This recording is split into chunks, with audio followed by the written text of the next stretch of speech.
हाँ बच्चों, एक अच्छा सवाल है एसएचएम का। बढ़िया पॉइंट है, डिस्कशन का पॉइंट है। मैं सोचा आपके साथ डिस्कस करूं। ठीक है। तो बहुत सारे किताबों में सवाल मिलेंगे और अपन सवाल को सोल्व करने के बाद स्टैंडर्ड रिजल्ट के तौर पे भी याद रख सकते हैं। सवाल क्या है? दो ब्लॉक है, एक M1 है, क्या है M2 है। क्या बोला जा रहा है? Blocks are displaced slightly. Block को स्लाइटली डिस्प्लेस किया गया है in opposite direction and released.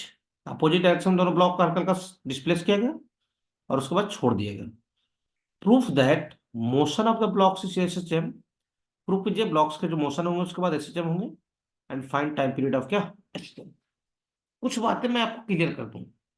बड़ा प्यारा सा क्वेश्चन है, मुझे तो काफी प्यारा सा लगता है कि एसएचएम जो आप पढ़ते हो, एसएचएम में प्रूफ करने के लिए एसएचएम को फोर्स जो होना चाहिए वो क्या होना चाहिए? माइनस के एक्स होना चाहिए। के को बोलते हैं एसएचएम कांस्टेंट और एक्स क्या होता है? डिस्प्लेसमेंट। और ब्लॉक जो भी हो उसका डिस्प्लेसमेंट होगा एक्स। सही है? तो बोला ठीक है सर। और दूसरी चीज, एक स्प्रिंग वाला फंडा क्लियर कर लूं, क्योंकि दोनों मिला के हैं यहाँ पे। स्प्रिंग में जो स्प्रिंग फोर्स आप लिखते हो, माइनस के एक्स या के एक्स जो भी लिखते हो आप, ठीक है, माइनस के एक्स लिखते हो। इसमें के होता है स्प्रिंग कांस्टेंट, ध्यान रहे। दोनों एक ही चीज नहीं हो होते हैं। ये एसएचएम में एसएचएम कांस्टेंट होता है और ये डिस्प्लेसमेंट होता है। और एक्स क्या होता है? इलोंगेशन या कॉम्प्रेशन। दोनों अलग बात होता है। अगर आप क्लियर नहीं है तो इस सवाल में आप बुरे फंस जाएंगे। समझ गए? तो क्लियर हो जाइए। अब सुनिए, सवाल को लेते हैं अपन। सवाल क्या था? ये कितना था? M1 मास का था। एक स्प्रिंग से कनेक्टेड था। दूसरा ब्लॉक कितने मास का था? M2 मास का था।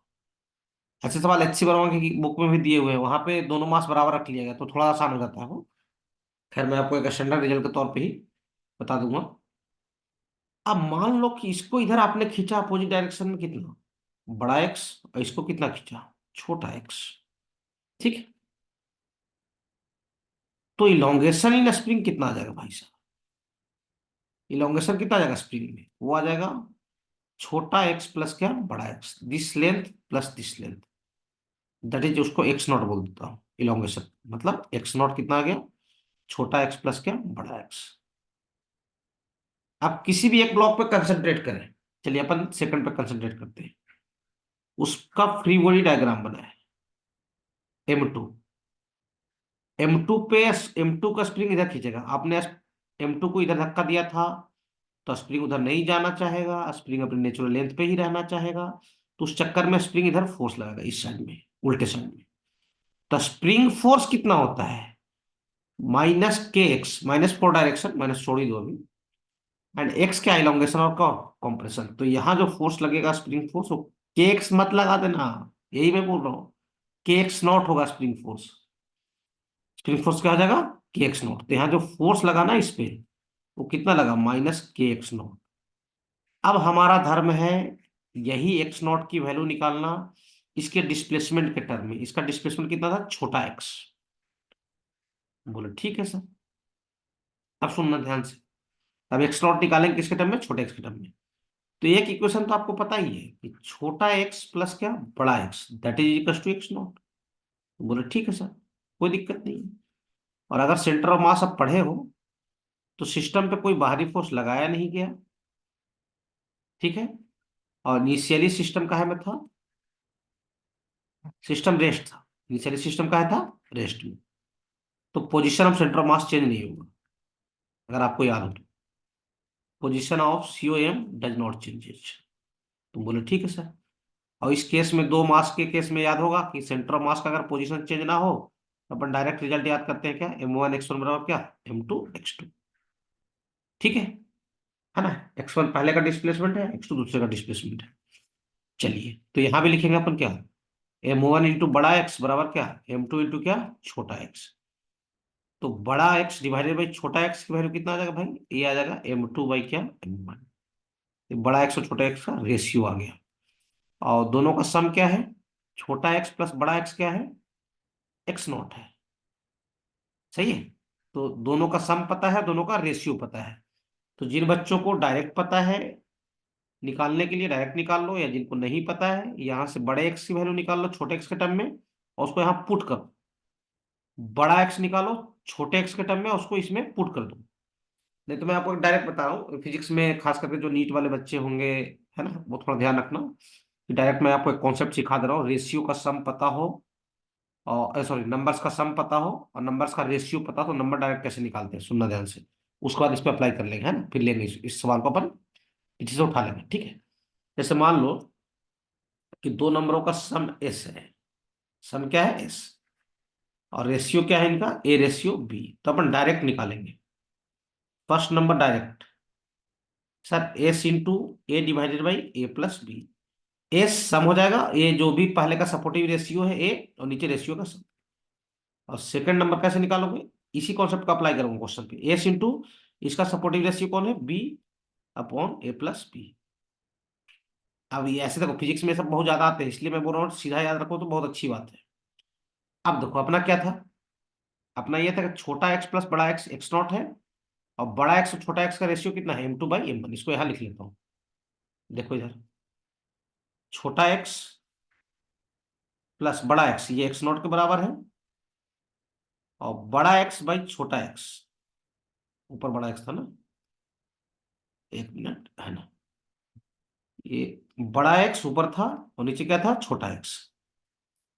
नीचे था अपना छोटा एक्स, ठीक है। इनका रेशियो रहा होगा M2 बाई क्या? M1। एक बार चेक कर लेते हैं, अपन मिला लेते हैं। हाँ, M2 बाई क्या? M1, ठीक है, कोई दिक्कत नहीं। तो छोटा एक्स निकालना है क्योंकि फोर्स तो सेकंड वाले पे लगाया था अपन। तो छोटे एक्स की वैल्यू अपन डायरेक्ट लिख रहा हूँ। सम कितना है? X not. और छोटे एक्स का सपोर्टिव रेशियो है M1। M1 डिवाइडेड बाई क्या? M1 प्लस क्या? M2। अब यहां से एक्स नॉट निकाल लो एक्स के टर्म में। तो एक्स नॉट कितना आ जाएगा? ये दोनों को लाइए इधर, क्रॉस मल्टीप्लाई कीजिए, और ये जाकर उधर डिवाइड हो जाएगा। तो M1 plus M2 whole divided by क्या? M1 इंटू क्या? एक्स। ये तुम्हारा पता हो गया क्या? एक्स नॉट एक्स के टर्म में, समझे? जी सर। अब सुनो, अब थोड़ा ध्यान दो, यहाँ देखो, यहाँ पे जो M2 पे जो फोर्स लग रहा था कितना लग रहा था? KX0, है ना। इस डायग्राम को फिर से पिक करो। ये M2 था, इस पे फोर्स क्या लगा था? KX0, है ना। डिस्प्लेस इधर किए थे, इस पे फोर्स क्या आ जाएगा? -KX0। डिस्प्लेसमेंट का उल्टे साइड में फोर्स है, इसलिए माइनस लगा है। तो फोर्स -K, और x0 कितना है भाई साहब? M1 plus M2 whole divided by M1 into क्या? एक्स। सही है? हाँ सर। अब सुनो, तो फोर्स कितना आ गया? -K M1 plus M2 whole divided by क्या? M1 इंटू क्या? एक्स। आप ध्यान देना बढ़िया से, ये आपका एसटीएम कांस्टेंट है, के इफेक्टिव बोल सकते हो, एसटीएम कांस्टेंट, के इफेक्टिव, है ना। इफेक्टिव लिख दे रहा हूँ, के लिखने से कंफ्यूजन पैदा हो जाएगा। K into M1 plus M2 whole divide by क्या? M1। अब टाइम पीरियड का फॉर्मूला लगा लीजिए, 2 pi root under m by क्या? K effective. सही है? हाँ सर। अब टाइम पीरियड क्या आ जाएगा भाई साहब? 2 पाई रूट अंडर एम, जिस मास को आप एसएसएम करवा रहे होते हैं, यहाँ पे फिलहाल M2 को करवा रहे हैं, M1 को भी करवा सकते थे आप सेम टाइप से। के इफेक्टिव कितना है? K into M1 plus M2 whole divided by कितना है? M1। एक पूरी क्वांटिटी रूट के अंदर में ही है ना, ये बाहर आपको दिख रहा होगा लेकिन बाहर नहीं है, रूट के अंदर में ही है, ठीक है। और हाँ, और क्या है? ये आ गया K effective, 2 pi root under M2 by क्या? के इफेक्टिव, ठीक है। ये M1 को ऊपर भेजिए अब। तो 2 पाई रूट अंडर कितना हो जाएगा भाई साहब? M1 M2, ये M1 ऊपर जाएगा तो इसके साथ मल्टीप्लाई हो जाएगा, और होल डिवाइडेड बाई क्या? M1 प्लस क्या? M2 इंटू क्या? के। अब देखो, थोड़ा सा फिजिक्स आप ठीक ठाक पढ़ते हो तो मुझे मालूम होना चाहिए कि इसको रिड्यूस मास बोलते हैं। क्या बोलते हैं इसको? Reduce mass. किसको? सर M1 M2 और होल डिवाइडेड क्या? M1 प्लस M2, है ना। यानी म्यू बोलते हैं, मतलब म्यू की वैल्यू अगर डायरेक्ट आप शॉर्टकट टाइप का याद रखना चाहो, म्यू होता है M1 M2 बाई क्या? M1 plus M2। बहुत ज्यादा ज्यादा फिजिक्स में यूज किया जाता है, या थोड़ा बढ़िया पढ़ रहे हो आप तो ये पूरी जो रेड कलर के अंदर में दिख रहा है आपको क्वांटिटी, इसको म्यू से रिप्लेस कर दो। तो टाइम पीरियड क्या आ जाएगा आपका? 2 पाई रूट अंडर क्या? म्यू बाई क्या? के। समझे? सीधा चाहो तो याद रख लो। और वेयर में यूज किया M1 + M2 डिवाइड में क्या, M1 M2 डिवाइड में क्या, M1 प्लस क्या M2। अपन आज के बाद सीधा क्या याद रखेंगे भाई साहब, ये देखिए, ये M1 है, ये M1 है, क्या है, M2 है, स्प्रिंग कांस्टेंट K है। इसको हल्का सा हिलाओगे तो टाइम पीरियड कितना आ जाएगा, 2 pi root under mu by K, M/K, वैसे ही म्यू/K। और म्यू की वैल्यू कितना हो जाएगा, M1 M2 whole divided by M1 + M2। बहुत उलूर जुलूर सवाल पूछे जाते हैं। HCB भी जानते हो, HCB में जो सवाल है, मैं आपको थोड़ा बता दूं। HCB में ये भी एम दे दिया है, ये भी एम दे दिया है, क्या आपसे नहीं हो जाएगा? आसान है। 2 किलो दे दूं, 4 किलो दे दूं, है ना, नहीं हो जाएगा? हो जाएगा। 10 किलो दे दूं या 15 किलो दे दूं, नहीं हो जाएगा? हो जाएगा, डायरेक्ट लगाएंगे, है ना। उसमें क्या किया जाता है कि एक साइड में ब्लॉक बांध दिया जाता है और दूसरे साइड में गाड़ी बांध दिया जाएगा, क्या नहीं होगा? हो जाएगा। तो ऐसे सवालों को आप डायरेक्ट स्टैंडर्ड रिजल्ट के तौर पे याद रखें तो ज्यादा अच्छा होगा, सवाल फटाफट बन जाएगा आपसे, कोई दिक्कत नहीं जाएगा। चलिए, ठीक है।